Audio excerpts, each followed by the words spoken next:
So, today I am here to explain you about, or it's just a topic when that how you can kill the lust, your lust or any addiction.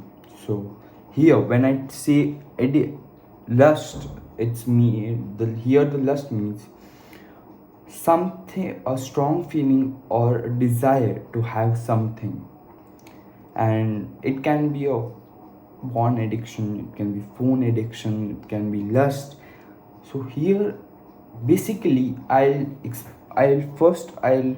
introduce everyone, whoever is watching the video, everyone through one story, and then I'll give you simply 5 steps on how you can kill your lust. So let's begin with the story. So now, around the story is 2500 years ago, or just 2500 years ago. This story is. So this story is of a woman named Amrapali living in Vaishali Kingdom of India. And this woman, where Amrapali is considered to be the prettiest woman of the India, and kings, people, and everyone out there from different regions of the country, different regions of the kingdom would just come or wait outside her village to just see her for a glance. And sometimes the due to the prettiness of the woman was so high that sometimes kings used to fought for her. Seeing this problem, the king of Vaishali declared her as the Nagarvadhu. So now, what do you mean by Nagarvadhu? So basically, Nagarvadhu is a woman who is the girl of the whole kingdom. Like anyone can use her, anyone can spend time with her, uh, so that there is less conflict. But this led to distress in Amrapali's life. Due to this, anyone would come at any time and do spend time with her, use her, and just get lost. And soon she was seen as lust woman, which made a very bad impression on in of her in the society, as well as she was not satisfied with what was happening. So there once in Vaishali there was a group of monks walking in the roads on near the in the market of Vaishali, and just nearby there was the palace of Amrapali, and through the balcony of her palace, Amrapali just saw a monk and saw the group of monks, in which she noticed a monk. And she noticed that the monk was so untouched from the materialistic world and was just within himself. And this made Amrapali very curious about why is he so untouched, and it gave her a happiness, a kind of where she could find the emptiness, she would fill it. So there she just went down and greeted the monk and said that, Monk, would you please like to come have food in my palace, and it would be pleasure. And seeing her great enthusiasm and her, um, we say bhavna in Hindi, and seeing her bhavna, the monk said, yeah, let's go. And the monk and some of his other friends went to her palace, had food, and after having food, Amurpali asked the monk was untouched from the materialistic world, asked her and said her that in 3 days the rainy season will start, and for the next 4 months you would not be able to travel as you travel while walking. So please stay in my palace, and Hearing this, everybody in her palace was shocked because Amrapali, as a woman, a young woman, and a young monk, asked the monk to stay at home alone with her. And as there were monks every day, this incident's news got to the Lord Gautam Buddha, and the senior monks who have done their meditation here, who have given their years of life to this religion, questioned Gautam Buddha and said, "This is not possible. You should not allow the monk to stay." And while, as sorry, as the Amrapali asked the monk to stay 4 months in her house, so the sudden reply of the monk was that, "I respect your emotions, your willingness to give respect, to provide me with services, but I cannot take the decision. I have to ask my Lord Gautam Buddha." So when the monk he came to seek the permission of Lord Gautam Buddha, the Gautam Buddha saw in the monk that the monk did not describe the woman with any this demerits. Actually, the monk saw the woman as just a human, not as a prostitute, not as a lust woman, nothing. So this gave Lord Gautam Buddha confidence that let's see if our meditation and our work has worked. So Gautam Buddha gave the sorry. So Gautam Buddha gave the monk permission to go and live for the next 4 months with Amrapali, and all the other senior monks were just disappointed with the decision. So after the monk left and went for the Vaishali kingdom, the other higher authority monks asked the what Lord Gautam Buddha, how could you ever allow him? Because the Amrapali is the prettiest woman of the world, and India, and this monk is very young at age, and this could ruin our religion's name. So what Buddha said was that, I know and we know that we have worked on ourselves and meditations for such a long time. If I give him a chance, we'll at least get to know that we have failed with all our preparations and meditations, or we need to work on it if he fails it, or if he victors or gains victory in this by not having such feelings for Amrapali, and that means we are doing great and we should do more.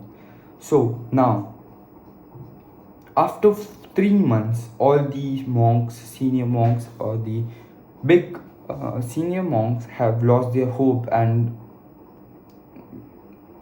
misconcepted that the monk is no longer monk. He has been living with the Amrapali and he's lost all his senses and is into lust and etc. etc. These were the reactions of the higher authority monks, while Lord Gautam Buddha only waited for him to return. So after exactly 4 months, when the rain finally stopped, the other morning with the dawn of the sun came that monk with another monk who seemed just to be as a woman but in a monk costume, and suddenly everyone did not look at the monk but at the monk was just to be like a woman, and that was none other than the Amrapali.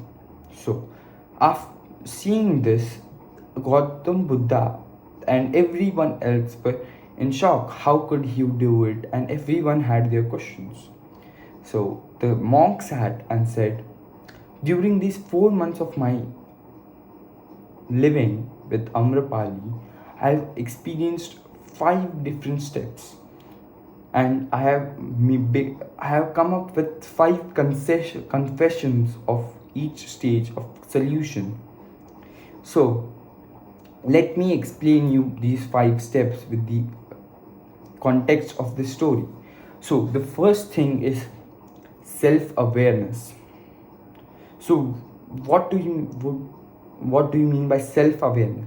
Self-awareness is we aware ourselves that what is happening in my body, is what how is my body reacting to these thoughts, to the addiction which we have made in habit. And so for example, now I am let me give you my own example. What I usually do is, if I get 2 to 5 minutes free, I have no work, I have to wait for something, I just take my phone and start scrolling. But at that time, we should aware ourselves that what am I doing? I just have 5 minutes. It's just a matter of 5 minutes where where I just take out my phone and start scrolling, and that is bad. So you should just, and the second step here is you should label it. Why do I say label it? Because when you label your reactions, it is more easier to control it. So as I've said, scrolling. So in your mind, just say that why I am scrolling just for fun, just for dopamine. I am just scrolling. So what is so after I get to know I'm aware that I'm scrolling.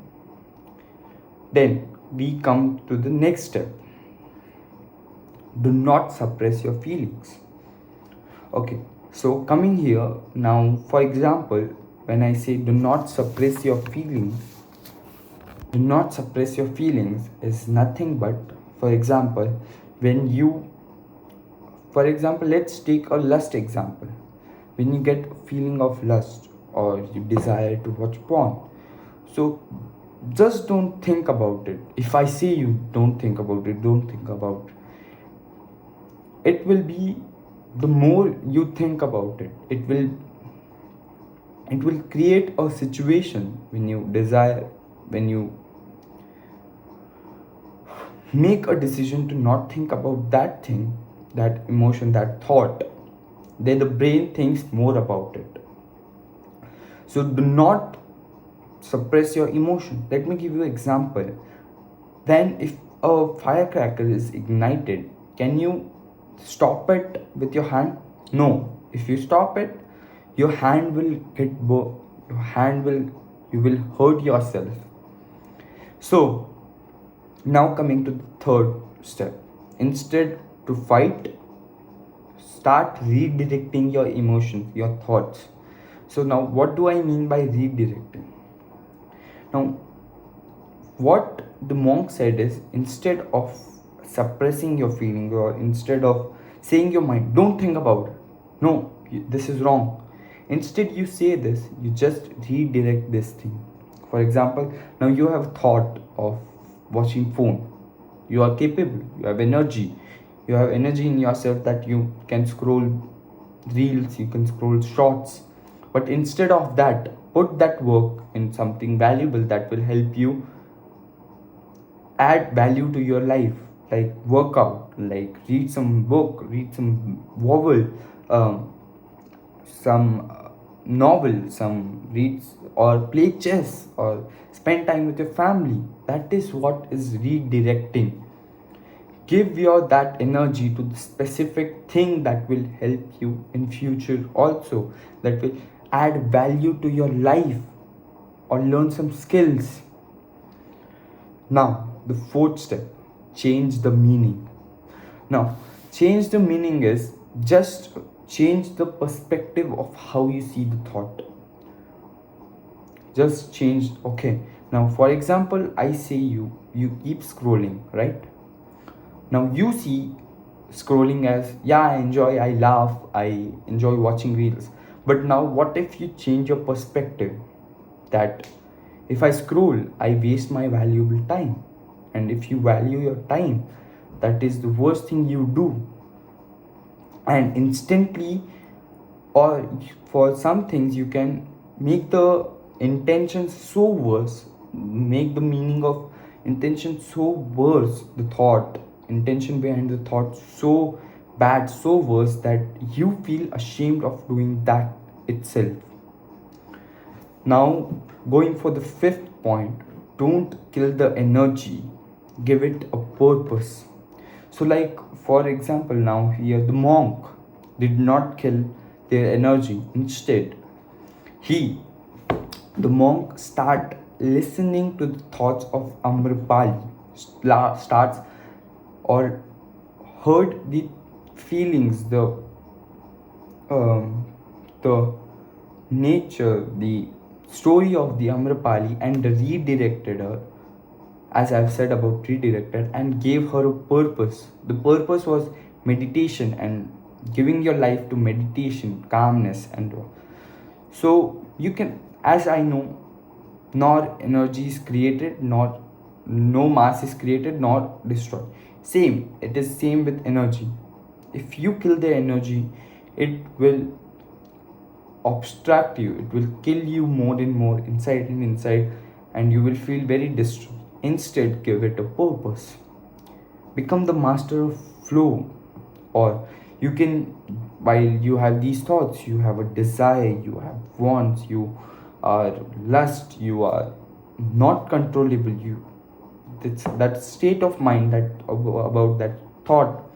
Instead, what you can do is act those energy, use those thoughts, use those energy in something you value. You value. Okay, so that was, so let me recap you with all these 5 points. Self-awareness. So what is self-awareness? Awareing yourself with what's happening in your body, what reaction is your body taking, and just labeling them. Second, do not suppress your emotions. So as I said, you, the more you think, you make a decision, think about not thinking about the thought you have made, the more you think about it. So simply do not suppress your emotions. And third point, instead of fighting with the emotion, just redirect it. Because fighting with the emotion will more diverse this case, or more worsen this case. Instead, you use that same energy in doing something good. And for doing that, sometimes you may feel lazy, or you may say, what will happen, let's do it one time, from the next time I know. So for that, I have a solution. That is the fourth step.